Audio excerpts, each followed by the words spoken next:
Shalom, selamat pagi dan selamat sahabat umat Tuhan.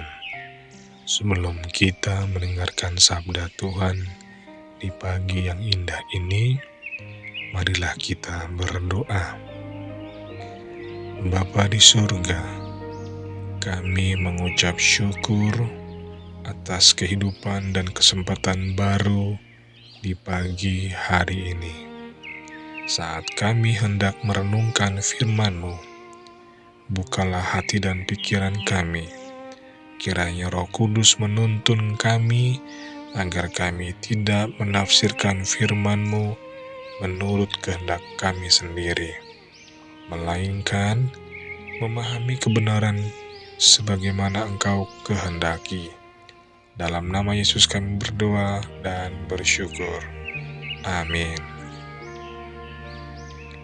Judul renungan pagi tanggal 10 Januari 2026 adalah pemahaman Miller tentang nubuatan. Ayat renungannya diambil dari 2 Petrus 1 ayat 20 dan 21. Berbunyi demikian. Nubuat dalam kitab suci tidak boleh ditafsirkan menurut kehendak sendiri, sebab tidak pernah nubuat dihasilkan oleh kehendak manusia, tetapi oleh dorongan Roh Kudus, orang-orang berbicara atas nama Allah. Miller berada di kelompok yang baik dalam penafsirannya tentang nubuatan. Pemahaman nubuatan terbagi menjadi 3 aliran utama. Yang pertama, preterisme, memandang penggenapan nubuatan telah terjadi pada waktu atau pada saat penulisan sebuah kitab nubuatan. Jadi misalnya, kitab Wahyu berbicara terutama tentang peristiwa-peristiwa di akhir abad pertama era kekristenan. Yang kedua, futurisme. Aliran kedua penafsir nubuatan berpendapat bahwa sebagian besar nubuatan apokaliptik akan terjadi dalam waktu singkat sebelum kedatangan kedua. Seri Left Behind atau kelompok Kristen yang berjuang melawan antikristus yang sangat populer di zaman kita didasarkan pada futurisme. Yang ketiga, historisisme. Pandangan ketiga ini memandang penggenapan nubuatan dimulai pada zaman Nabi, berlanjut sepanjang perjalanan sejarah, dan mencapai puncaknya pada kedatangan kedua kali.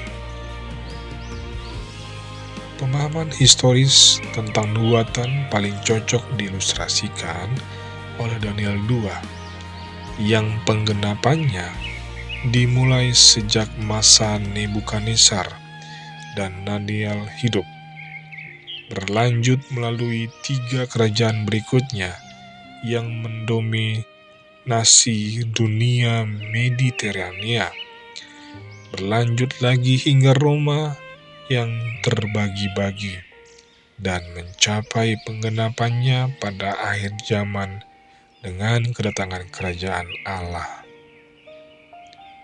Penglihatan Daniel 7, Daniel 8-9, dan Daniel 10-12 menggambarkan model historis seperti halnya Wahyu 12 yang menelusuri sejarah dunia dari zaman Kristus yang masih sebagai bayi hingga akhir zaman dalam ayat 17. Dengan demikian menyiapkan panggung untuk peristiwa akhir zaman yang terungkap dalam pasal 13-22. Miller termasuk seorang historisisme. Seperti halnya gereja mula-mula dan hampir semua penafsir Protestan hingga pertengahan abad ke-19. Futurisme dan preterisme, meskipun menangkap aspek-aspek penting dari nubuatan Alkitab, namun tidak banyak hadir dalam studi apokaliptik sampai munculnya reformasi Martin Luther, ketika penafsir tertentu dari gereja yang dominan berusaha melarikan diri dari apa yang mereka anggap sebagai interpretasi historisisme yang tidak selaras dengan topik-topik seperti naga marah besar dan pelacur Babel. Akhir abad ke-19 dan ke-20 menjadi lonjakan futurisme dan preterisme, sebagian besar karena akibat yang dirasakan dari kegagalan paham Millerisme.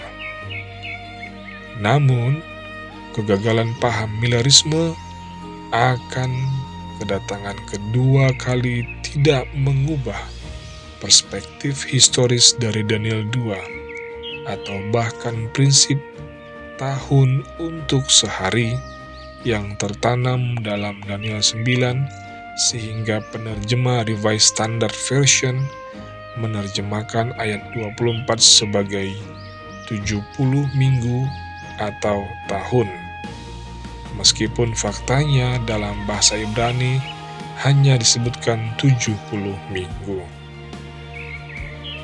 Penambahan itu diperlukan bahkan bagi individu yang tidak percaya pada prediksi nubuatan, jika mereka ingin memahami nubuatan yang menyebutkan bahwa itu berlangsung dari masa pemulihan Yerusalem hingga Mesias. Demikianlah renungan pagi untuk hari ini. Mari kita tutup dengan doa.